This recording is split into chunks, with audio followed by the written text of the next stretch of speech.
సహోదర సహోదరులందరికీ ప్రభువైన యేసుక్రీస్తు నామములో వందనాలు. పిల్లరా, మనం వరుసగా ధ్యానం చేస్తున్న యోహాన్ రాసిన 3వ పత్రికలో ఈ రాత్రి గాయులో మరో సంగతి చూద్దాం. చూడండి, దేవుని గ్రంథంలో నుంచి యోహాన్ రాసిన 3వ పత్రిక 1వ అధ్యాయము 5, 6 వచనాలు చదువుకుందాం. 5, 6 వచనాలు. ప్రియుడా, వారు పరదేశులైనను సహోదరులుగా ఉన్న వారికి నువ్వు చేసిందల్లా విశ్వాసికి తగినట్టుగా చేయుచున్నావు. 6వ వచనం. వారు నీ ప్రేమను గురించి సంఘం ఎదుట సాక్ష్యం ఇచ్చిరి. అంతవరకు సరిపోద్ది. మళ్ళీ 5, 6 వచనం మళ్ళీ చదువుకుందాం. యోహాన్ రాసిన 3వ పత్రిక 1వ అధ్యాయము 5, 6 వచనాలు. ప్రియుడా, వారు పరదేశులైనను సహోదరులుగా ఉన్న వారికి నువ్వు చేసిందల్లా విశ్వాసికి తగినట్టుగా చేస్తున్నావు. వారు నీ ప్రేమను గురించి సంఘం ఎదుట సాక్ష్యం ఇచ్చారు.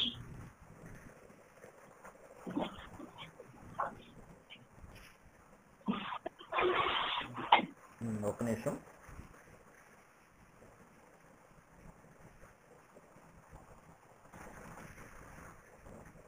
మంచిది. దేవుని రాత్రి యోహాన్ రాసిన 3వ పత్రికలో వినిపిస్తుందా టైటస్? Okay okay.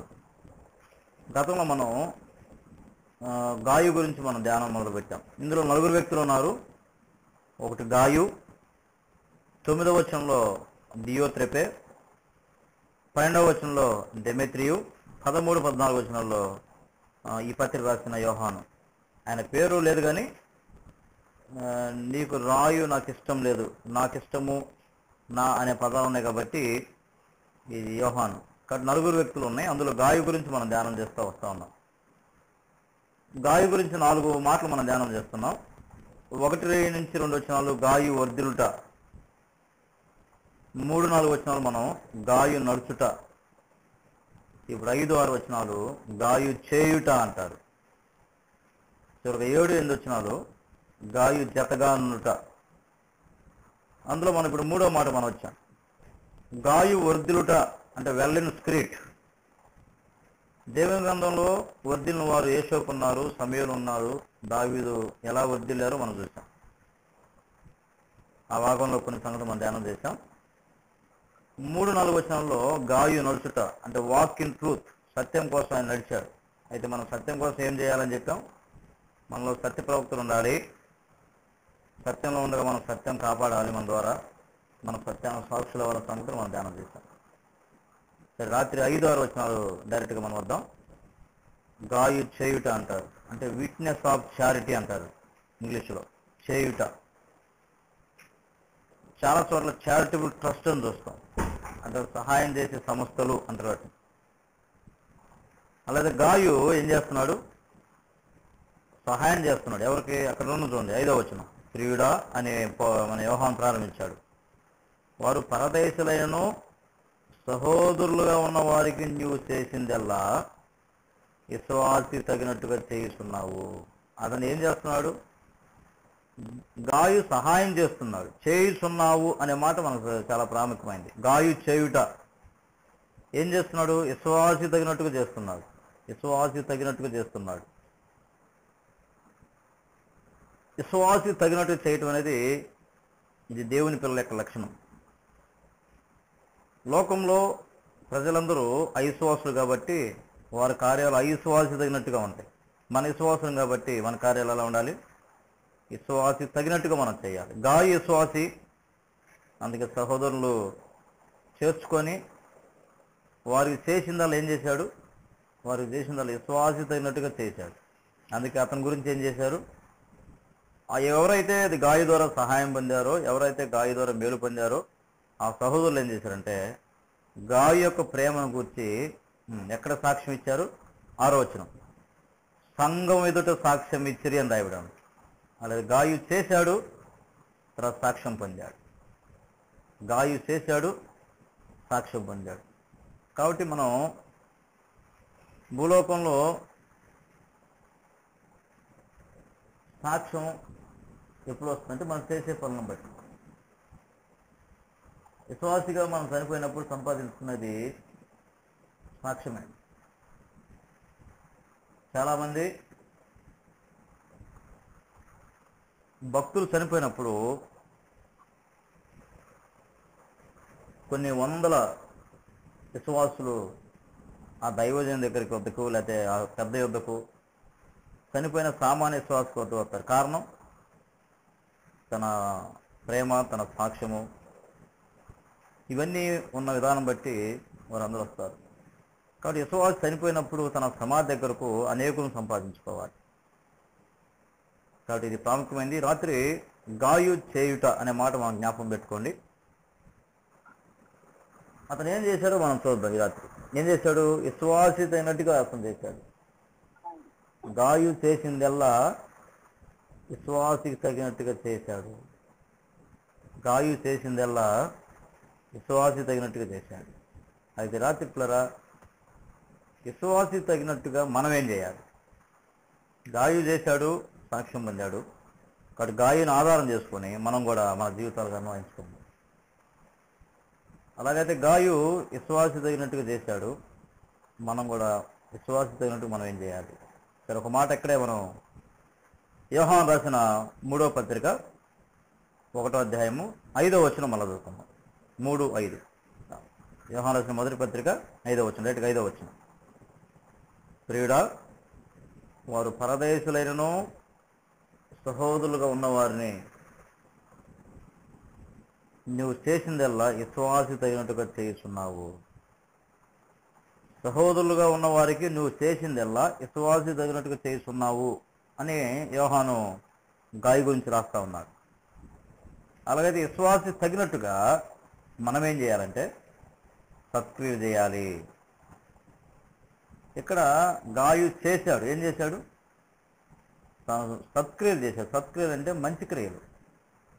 మంచి క్రియలు. చాలామంది భూలోకంలో వారికున్న డబ్బును బట్టి, వారికున్న పేరు ప్రఖ్యాతులను బట్టి వాళ్ళు చేసే మంచి కార్యాలు ఈ పరలోకం చేరతాయి అనుకుంటారు. వాళ్ళు చేసే దాన ధర్మాలు, వాళ్ళు చేసే అన్నప్రసాదము లేదా అన్నదానము, ఇవన్నీ మంచి కార్యాలు అనుకుంటారు. భౌతిక సంబంధమైన కార్యాలు అవి దేవుని దృష్టిలో మురికి గుడ్లు వంటివని యెషయా మాట మనం చూస్తాం. మన నీతి క్రియలన్నీ దేవుని దృష్టికి అవి అపవిత్రం వంటివి. కాబట్టి అవిశ్వాస యొక్క కార్యాలు దేవుని దృష్టిలో అవి అపవిత్రం వంటివి, మురికి గుడ్డ వంటివి. కానీ ఒక విశ్వాస చేసే కార్యాలు, సత్క్రియలు దేవుని దృష్టికి అవి విలువైనవి. విలువైనవి కాబట్టి గాయు విశ్వాసి తగినట్టుగా చేశాడు. ఒక విశ్వాసి మన ఇంటికి వచ్చినప్పుడు ఒక గ్లాసు మంచిని ఇస్తే పరలోకంలో ఏముంది? ప్రతిఫలం ఉంది అనే సత్యం మనం గుర్తుపెట్టుకోవాలి. ప్రతిఫలం ఉంది. కాబట్టి గాయు విశ్వాసి తగినట్టుగా జీవించాడు, చేశాడు. అలాగే విశ్వాసి తగినట్టు మనం ఏం చేయాలి? సత్క్రియలు చేయాలి.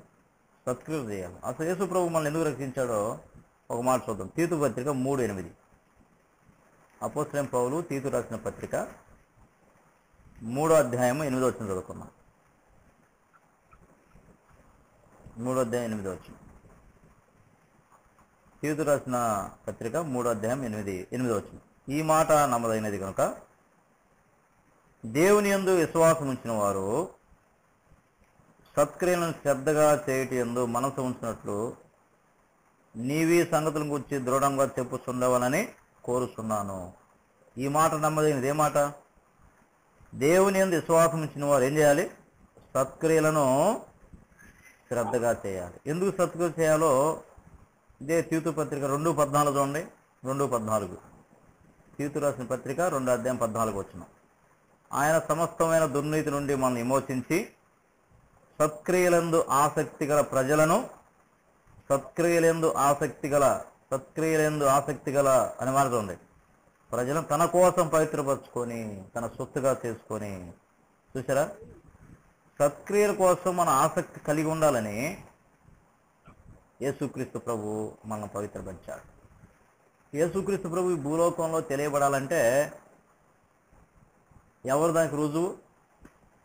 యేసు ప్రభు వారు భూలోకంలో 12 మంది శిష్యులను ఆయన ఏర్పరచుకున్నాడు. 11 మంది ఆయన గురించి సాక్ష్యం ఇచ్చారు. ఒక వ్యక్తి చనిపోయాడు. వాళ్ళు చేసిన కార్యాలే సత్క్రియలు. ఆయన మరణము, ఆయన పునరుద్ధానము, ఆయన ప్రేమ, ఆయన ప్రార్థన, ఇవన్నీ భూలోకంలో అపోస్తుల ద్వారా 7 ఖండాలకు ప్రకటించబడ్డాయి. ఇవే సత్క్రియలు, స్వార్థ. కాబట్టి ప్రార్థన అనేది ఒక సత్క్రియ, స్వార్థ అనేది ఒక సత్క్రియ. మనకి దేవుని సంబంధమైన ప్రతిదీ సత్క్రియ కింద లెక్క. ఆత్మ సంబంధమైన సత్క్రియలు ఒక విశ్వాసి మరి ఎక్కువగా ఎంటాడాలి. ఎవరైతే ఆత్మ సంబంధమైన సత్క్రియల్లో ఎక్కువగా మేలు పొందుతూ ఉంటారో వాళ్ళు తప్పకుండా భౌతిక సంబంధ సత్క్రియలు కూడా చేస్తారు. భౌతిక సంబంధ సత్క్రియలు చేసిన వారు వాళ్ళకు వచ్చిన గొప్ప ఘనత అపోస్తల కార్యం గ్రంథంలో తబిత గురించి చూద్దాం. అపోస్తల కార్యం గ్రంథము 9వ అధ్యాయము. ఆమె భౌతిక సంబంధమైన కార్యాలు చేసి ఆమె చనిపోయినప్పుడు ఆమెకు వచ్చిన ఘనత ఏందో జ్ఞాపకం చేసుకుందాం. అపోస్తల కార్యం గ్రంథము 9వ అధ్యాయము 36వ వచనం. అపోస్తల కార్యం గ్రంథం 9:36. మరియు యొప్పేలో తబిత అను శిష్యురాలు నేను, ఆమెకు భాషాంతరమున దోర్కా అని పేరు. తర్వాత మాట చూడండి. ఆమె ఏముంది? ఆమె సత్క్రియలను ధర్మకార్యములను బహుగా చేసి ఉండెను. తబిత ఏం చేసింది? సత్క్రియలను బహుగా చేసింది. తక్కువగా, చిన్న కాదు. సత్క్రియలు చేసింది, ధర్మకార్యాలు చేసింది. ధర్మకార్యం అంటే భూ సంబంధమైంది. ఈ సత్క్రియల్లో ప్రార్థన ఉంది, స్వార్థం ఉంది. ఆమె ఏం పని చేస్తుందో మాట చూద్దాం. చూడండి వచ్చిన 39. పేతురు లేచి వారితో కూడా వెళ్ళి అక్కడ చేరినప్పుడు వారు మేడగదిలోనికి అతను తీసుకుని వచ్చి,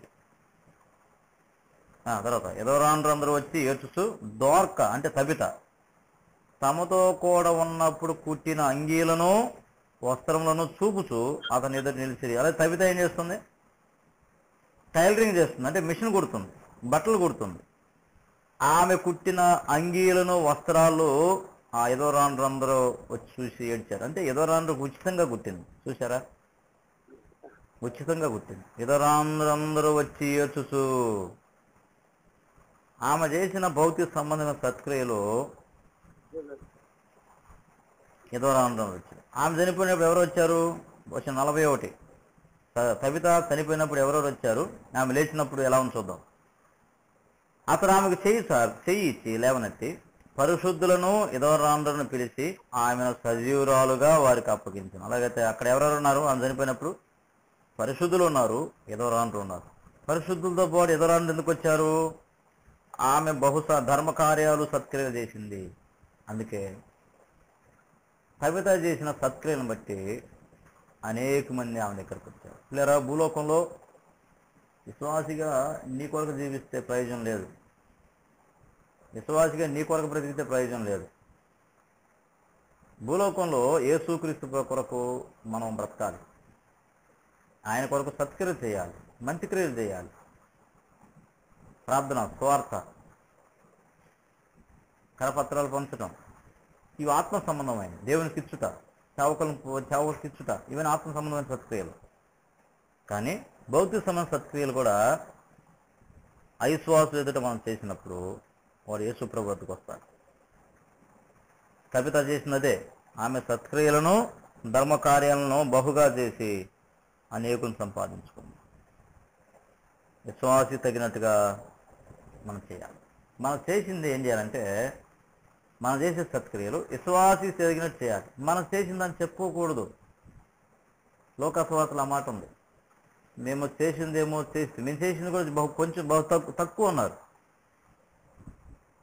శిష్యులు అన్నారు మేము చేసిన దేవుని దృష్టికి చాలా తక్కువ అన్నారు.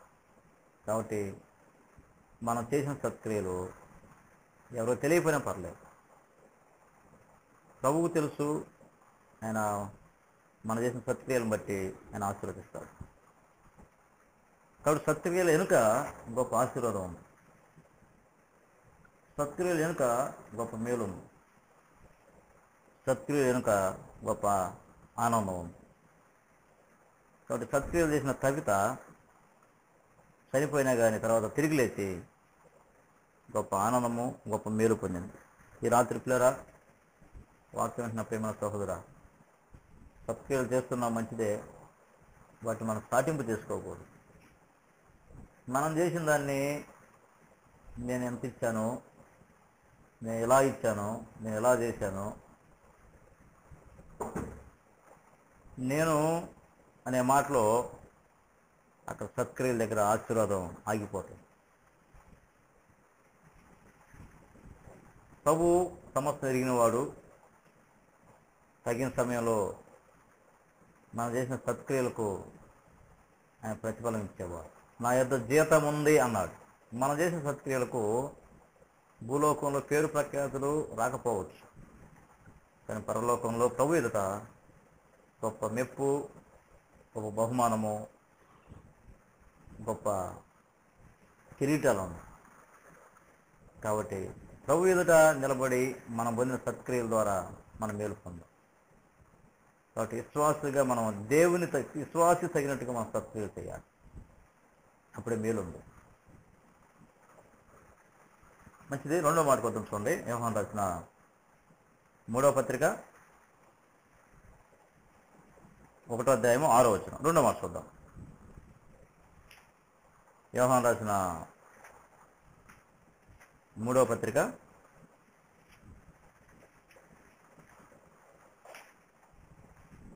6 చూడండి. ఏమని చూడండి. వారు నీ ప్రేమను గూర్చి సంఘం ఎదుట సాక్ష్యం ఇచ్చిరి. చూసారా? వారు నీ ప్రేమను గూర్చి సంఘం ఎదుట ఏం చేశారు? సాక్ష్యం ఇచ్చారు. అలాగే ఎప్పుడైతే గాయు తాను సత్క్రియలు చేశాడో, తాను చేసిన కార్యాలను బట్టి ఏమైంది? ఆ ప్రేమను పొందిన వారు, ఆ మేలు పొందిన సహోదరులు గాయు యొక్క ప్రేమను గురించి ఎక్కడ సాక్ష్యం ఇచ్చారు? సంఘం ఎదుట సాక్ష్యం ఇచ్చిరి. అలాగైతే రెండవది, మనం ఏం చేయాలి? విశ్వాసి తగినట్టుగా మనం సాక్ష్యం ఇవ్వాలి. విశ్వాసి తగినట్టుగా సాక్ష్యం ఇవ్వాలి. ఒకటి, విశ్వాసి తగినట్టుగా సత్క్రియలు చేయాలి. రెండు, విశ్వాసి తగినట్టుగా సాక్ష్యం ఇవ్వాలి. గాయు చేశాడు, సాక్ష్యం పొందాడు.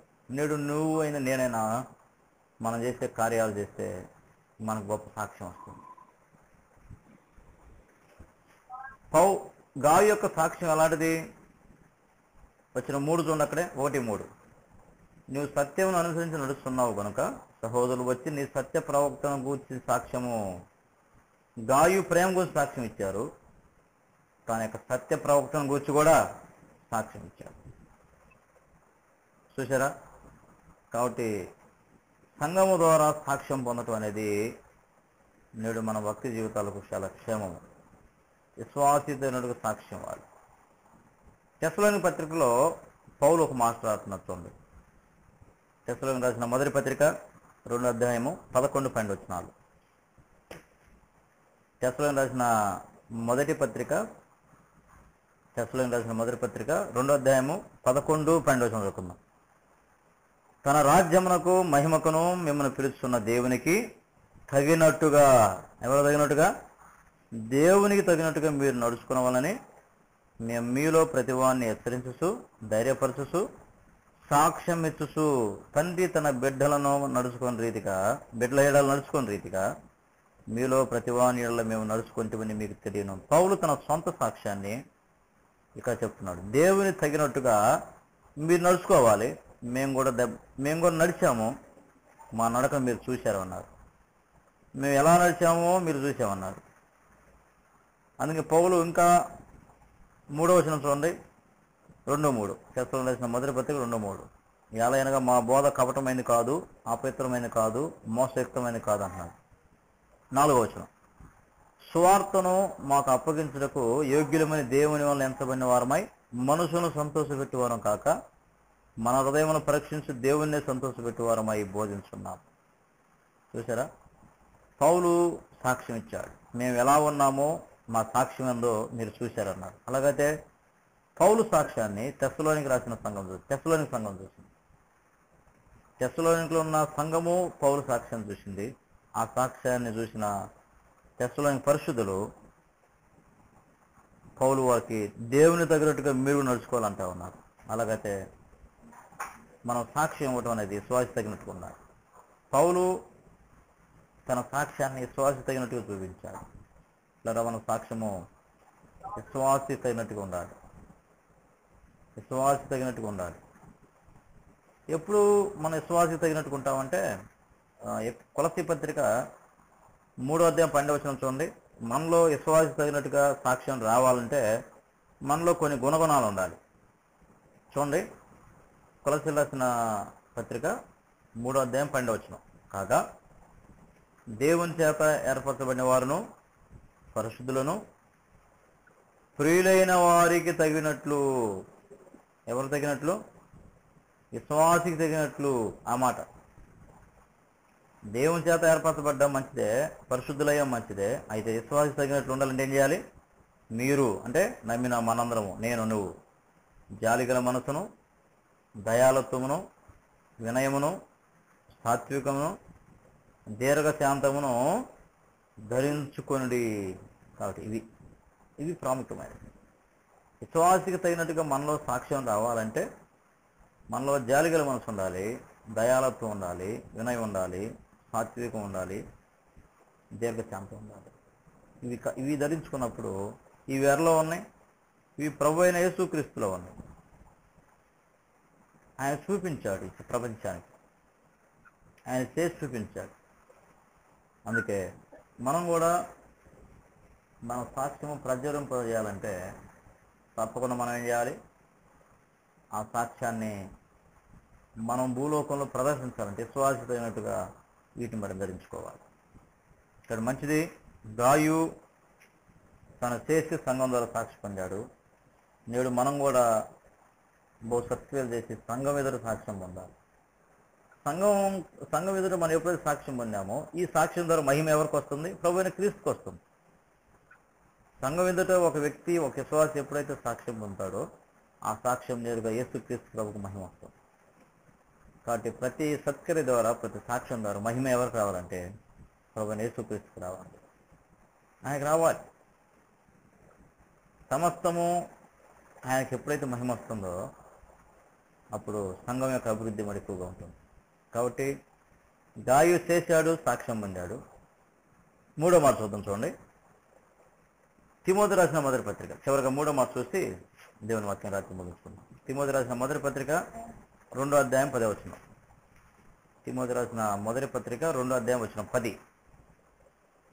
తిమోతి రాసిన మొదటి పత్రిక 2వ అధ్యాయం 10వ వచనం. దైవభక్తి గలవారు అని చెప్పుకొని స్త్రీలకు తగినట్టుగా సత్క్రియల చేత తమ్మును తాము అలంకరించుకొనవలెను. దైవభక్తి గలవారు అని చెప్పుకొని స్త్రీలకు తగినట్లుగా అమర్చండి. తగినట్టుగా ఏం చేయాలి? సత్క్రియల చేత తమ్మును తాము అలంకరించుకోవాలి. అలాగైతే 3వది విశ్వాసి తగినట్టుగా సరిపోల్చుకోవాలి. ఒకటి విశ్వాసి తగినట్టు సత్క్రియలు చేయాలి, 2 విశ్వాసి తగినట్టుగా సాక్ష్యం ఇవ్వాలి, 3 విశ్వాసి తగినట్టుగా మనం సరిపోల్చుకోవాలి. ఏం సరిపోల్చుకోవాలి? స్త్రీలైతే తమ అలంకరణను పోల్చుకోవాలి, పురుషులైతే తమ సాక్ష్యాన్ని సరిపోల్చుకోవాలి, తమ ప్రవక్తను సరిపోల్చుకోవాలి. స్త్రీల అలంకరణ ఎక్కడుంది? వాళ్ళ అలంకరణ ఎక్కడుందంటే ఆ పై వచనాల్లో ఈ లోక సంబంధమైన బంగారు వెలగాలు అలా అలంకరించుకుని ఉంది. కానీ ప్రాముఖ్యమైన మాట పేతురు రాసిన పత్రికలో పేతురు రాస్తాను చూడండి. పేతురు రాసిన మొదటి పత్రిక